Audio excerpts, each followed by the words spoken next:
my lovely friend. Welcome to your channel. I'm back with another exciting and scary story. Are you ready? Go bring your favorite snack, and let's get started. Tonight's story is not for the faint of heart. It's a tale of shadows, whispers in the dark, and something watching from just beyond the veil of reality. So, turn off the lights, sit back, and prepare yourself. Because once you hear this story, you might never sleep the same way again.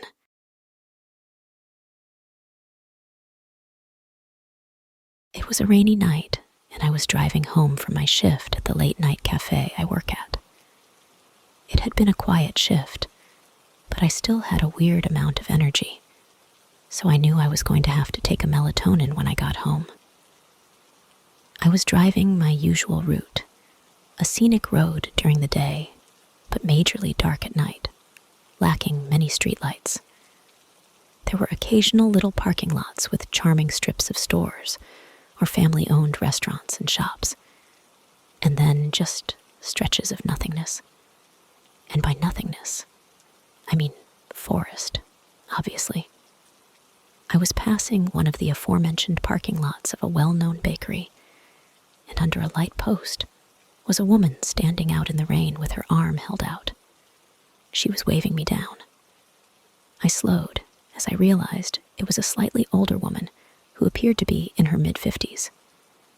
This woman was really tall, like 5'11" or 6'0", but very skinny. I lowered my window and yelled, "Do you need a ride?" She came over to the front door and opened it, thanking me profusely for stopping. I asked where she was heading, and she said just up the road to town. She was soaking wet, getting my car all wet. But I like to think of myself as a good person, and I couldn't, in good conscience, leave another woman out there in the cold rain. However, picking up a random man, on the other hand, would be a different story. The woman seemed sweet, but I noticed, as I looked at her while talking to her, she was missing a few teeth. It was very off-putting. I had to now wonder if she were homeless. She didn't smell or look like a homeless person, though, but the rain soaking her and her clothes could have been masking any sense temporarily. Plus, her hair was so wet that what may have usually been scraggly, undone hair could now have been weighted down and straightened by the water. Either way, the woman was smiling the whole time and didn't seem like a threat. We pulled up to an intersection with a convenience store on one corner. I pulled in next to a pump, might as well fill up. I asked her if she wanted anything from inside. I was really doing my good deed for the week. She said, "No thanks, honey." So I went inside to pay the attendant for gas and grab some snacks, since tomorrow was my day off. When I got back to my car, the woman was gone. I looked around the convenience store lot real quick, but it was tiny. She was gone. She must have run off somewhere. I felt slightly bad, feeling like she was some lost, helpless woman, but part of me also felt slightly relieved. I filled up the tank of my sedan, and I was on my way home. When I got back to the house, I went straight inside my apartment, which is the first level of a 3-story building. There are tenants on the 2nd and 3rd floors, and me. The front door into the foyer was usually left unlocked. Then the 3 doors leading to each apartment were locked. I let myself in out of the rain and into my apartment. I set the snacks down on the counter. I wasn't that tired yet, so I took a melatonin and tried to go to bed. Even with the melatonin, though, I was having a hard time sleeping that night. My mind was kind of going wild with thoughts. A lot of thinking about that woman I picked up earlier, and what happened to her. At certain points, I heard slight sounds from outside of my bedroom, but I dismissed them as sounds from the upstairs tenants. Boy, do I wish I was more suspicious before falling asleep. I woke up in my dark bedroom, something that usually would never happen. When I take a melatonin, I usually sleep like a baby through the night. I sat up feeling drowsy, feeling really thirsty too. I reached over to the table next to my bed for my water, and then I saw and heard something across the room from me. I saw someone crouched in the corner of my bedroom behind a clothing dresser with their legs folded. I had to be hallucinating it. I shook my head violently and made weird noises. I even slapped myself in the face. And now, whoever was in the corner stood up and walked out of the room. I didn't scream. I didn't say a word. I sat in my bed in literal shock. The part that had me questioning my sanity for a bit, after the figure was gone, was that there wasn't a single sound from outside the room after this. No footsteps, not the sound of a door closing. I grabbed my phone and called my friend, Mark. He picked up, confused why I was calling so late.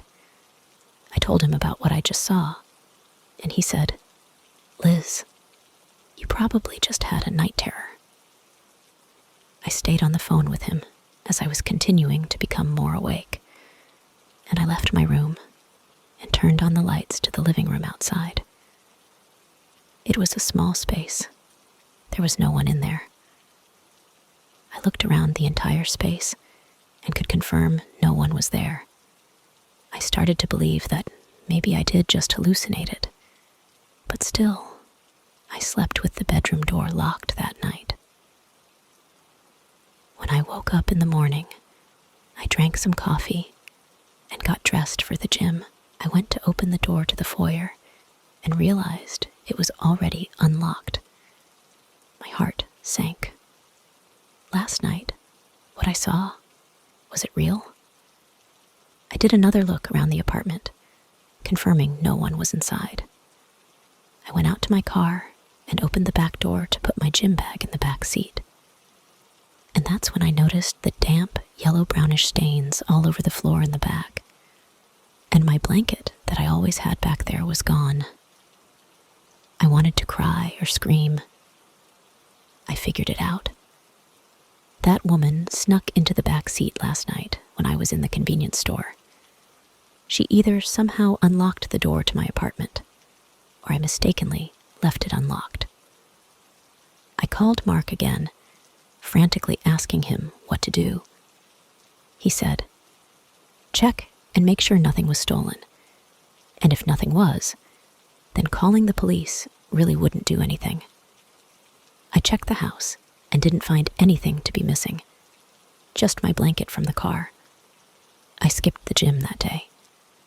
In fact, I stayed bottled up in my apartment for a while after that. I was just genuinely disturbed. I didn't want to live there for much longer after that.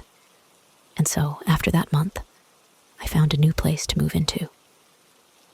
A few months later, while browsing through local news, I stumbled upon a headline about a woman who had been living in the attic of a 3-story building without the tenant's knowledge.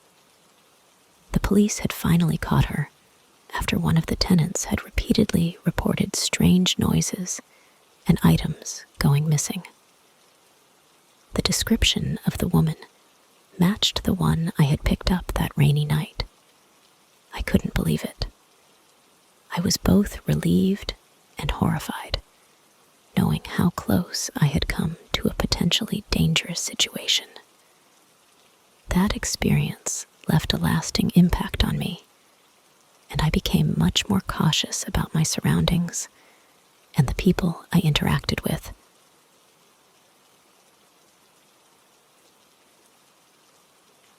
I've learned one thing from my one and only experience picking up a hitchhiker.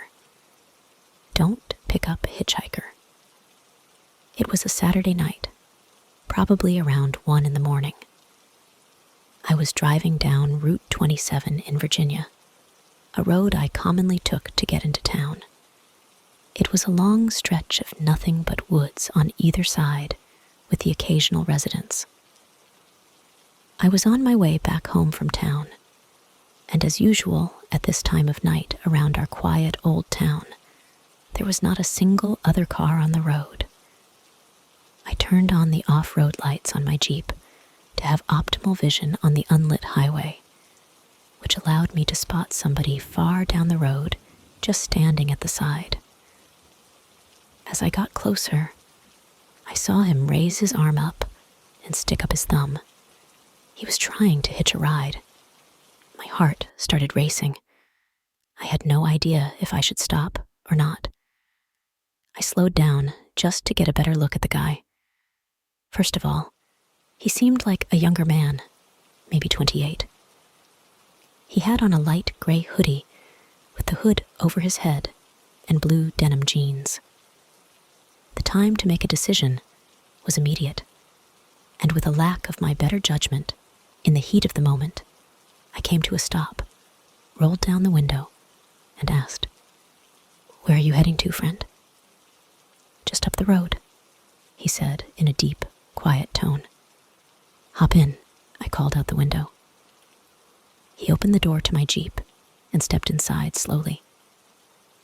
Jeep Wranglers have very tight seals on the doors, so when he tried to close the door the first time, it didn't shut.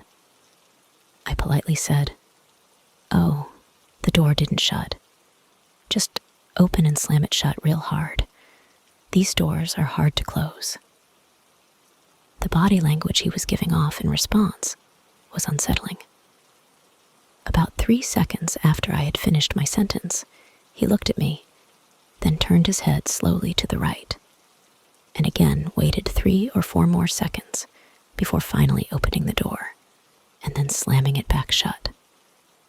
By the way this guy was moving, I already regretted my decision to let him in. I put my foot on the gas, and we started moving along the road. The speed limit on this road was 55, but I was going 75 just to get the guy to his destination quicker. "So, how far did you say you're going?" There was an awkward gap of silence before he replied with, "Just a few miles up." I wanted to turn the radio on to kill this awkward and downright creepy silence, but something in my head told me not to, for whatever reason. Suddenly, I could see just through the corner of my eye that the man had turned his head and was staring in my direction. At this point, I was telling myself that I needed to get this guy out of my car. For a good mile, I felt his gaze just hitting me like a brick, and all the while I tried my best not to look back.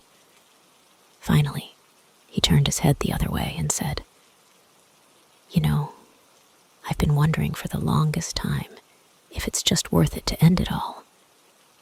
I looked at him in confusion. He dug his hand into his pocket and said, "I've been carrying this knife with me for the past few weeks, wondering when the right time would come." He pulled out a big red knife from his pocket, and at that instant, I felt like my stomach had dropped out of my body.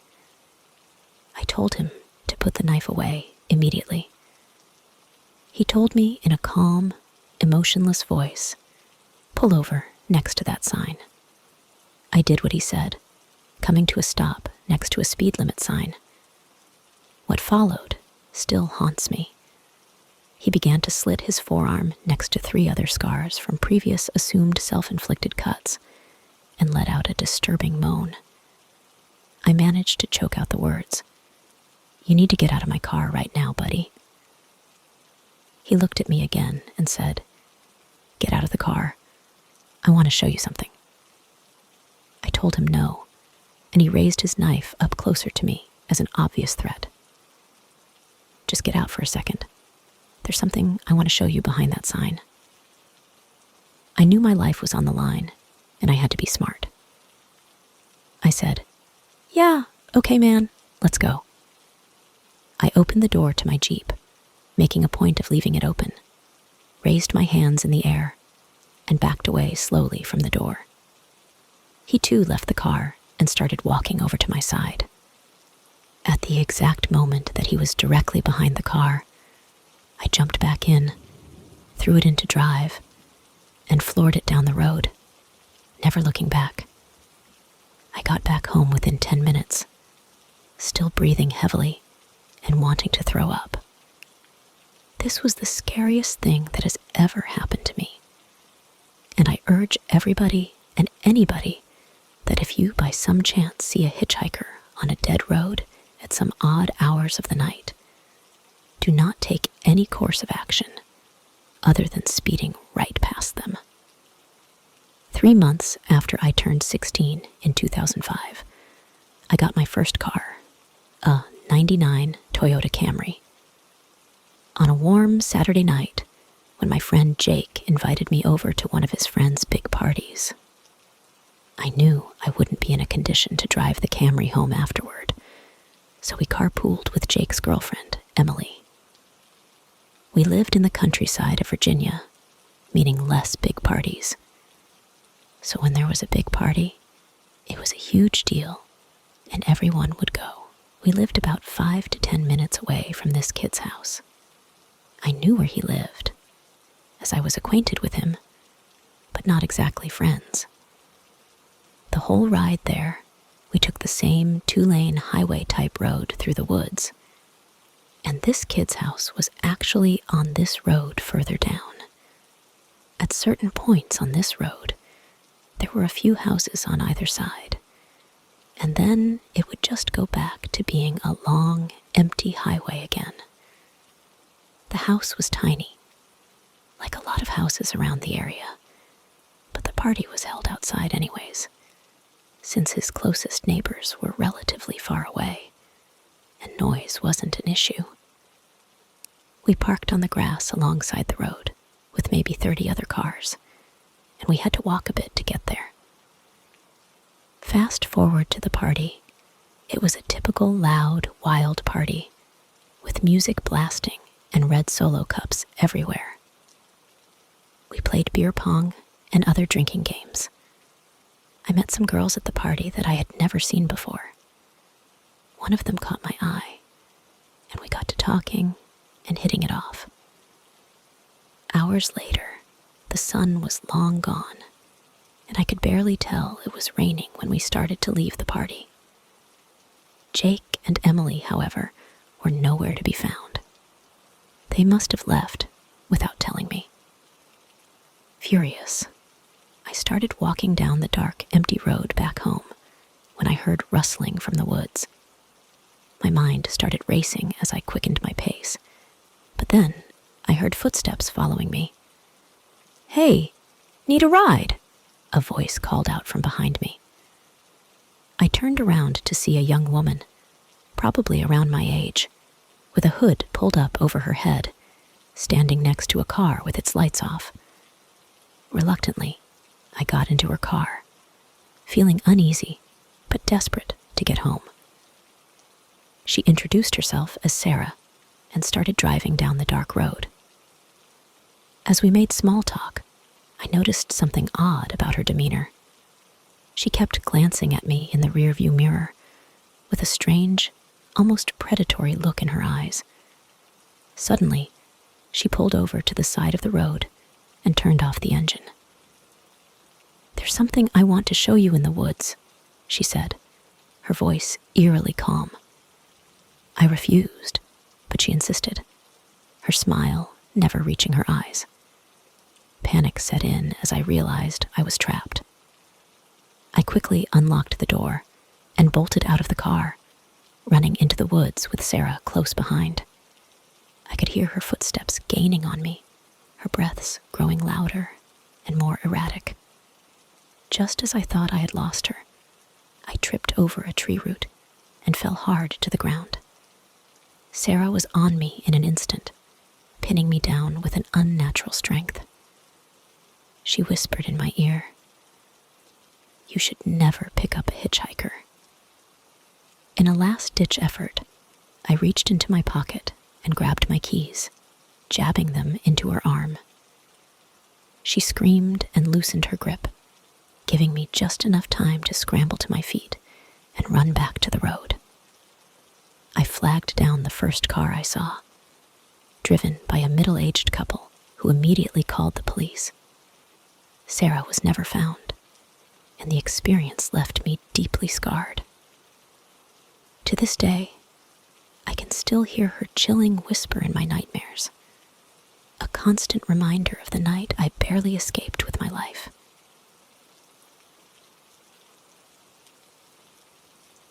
The night was darker than I remembered any night being. The road stretched out in front of me, a seemingly endless ribbon of asphalt cutting through the dense forest. My car had broken down a few miles back, and with no signal on my phone, hitchhiking seemed like my only option. I cursed myself for not getting that battery checked. It wasn't long before the sound of an approaching vehicle pierced the silence. Headlights cut through the darkness, and I stuck out my thumb, praying the driver would stop. The old, rusted pickup truck slowed to a stop beside me. The driver leaned over and rolled down the window. He was an older man, with a grizzled beard and eyes that seemed to glint, even in the low light. "Need a lift?" he asked, his voice gravelly. "Yeah, thanks," I replied, trying to sound casual. "My car broke down a few miles back." "Hop in," he said, unlocking the door. I climbed in, the interior of the truck smelling faintly of oil, and something else I couldn't quite place. The man watched me for a moment before pulling back onto the road. "Name's Hank," he said, after a few minutes of silence. "You're lucky I came along. Not many folks drive this road at night." "I'm Jake," I said, glancing at him. "Yeah, I figured as much. Thanks for stopping." "No problem, Jake. Where are you headed?" "Just trying to get to the next town. There's a garage there, I think." Hank nodded, his eyes fixed on the road. "Yeah, I know the place. Ted's garage. Good man, Ted." We drove in silence for a while, the only sound the hum of the engine and the tires on the road. Something about Hank made me uneasy, but I couldn't put my finger on it. "So, what brings you out here in the middle of the night?" Hank asked suddenly, breaking the silence. "Just visiting a friend. Thought I'd take a shortcut, but I guess that wasn't such a great idea." Hank chuckled, a low, throaty sound. "Shortcuts can be tricky. You never know where they might lead." I nodded, not sure what to say. The unease in my stomach was growing. "Ever hear the stories about this road?" Hank asked, his tone almost too casual. "Stories? What kind of stories?"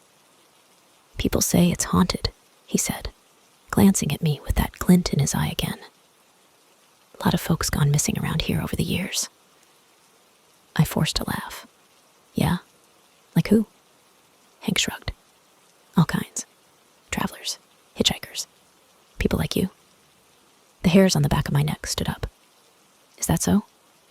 "Yep," he said, his voice dropping to a whisper. "They say if you listen close, you can still hear them, screaming for help." I swallowed hard, my mouth suddenly dry. "You believe in that stuff?" Hank was silent for a moment, his expression unreadable. "I've seen things," he said finally. "Things I can't explain." I didn't know how to respond to that, so I just nodded, hoping the conversation would end. But Hank wasn't done. "You ever hear the one about the hitchhiker who never made it to his destination?" he asked, his voice low and eerie. "No," I said, my voice barely a whisper. "What happened to him?" Hank smiled, a cold, chilling smile. "They say he got picked up by a man who wasn't quite human." I stared at him, my heart pounding. "What do you mean?" Hank's smile widened. "Some say he was a ghost. Others say he was something worse. But no one ever saw that hitchhiker again. The truck suddenly felt much smaller, the darkness outside pressing in on all sides. I forced myself to laugh, but it came out hollow. Good one, Hank. You almost had me there. Hank didn't laugh. He just kept driving, his eyes fixed on the road. I glanced out the window, but the darkness was impenetrable. Almost there, Hank said, after what felt like an eternity. You'll be safe soon. I nodded, though I didn't feel safe. Not at all. Finally, we pulled into the dimly lit parking lot of Ted's garage. I practically leaped out of the truck, my legs shaky. Thanks for the ride, Hank, I said, trying to keep my voice steady. Hank just nodded, that unsettling smile still on his face. Take care, Jake, and watch out for things. I forced a smile and backed away, watching as Hank drove off into the night. The garage was closed, but I didn't care. I was just glad to be out of that truck. As I turned to look at the darkened building, I thought I heard something. A faint whisper carried on the wind, screaming for help. I shook my head, trying to shake off the lingering fear. It was just a story, just a creepy old man trying to scare me. But as I stood there in the dark, I couldn't help but wonder if there was more truth to Hank's story than I wanted to believe.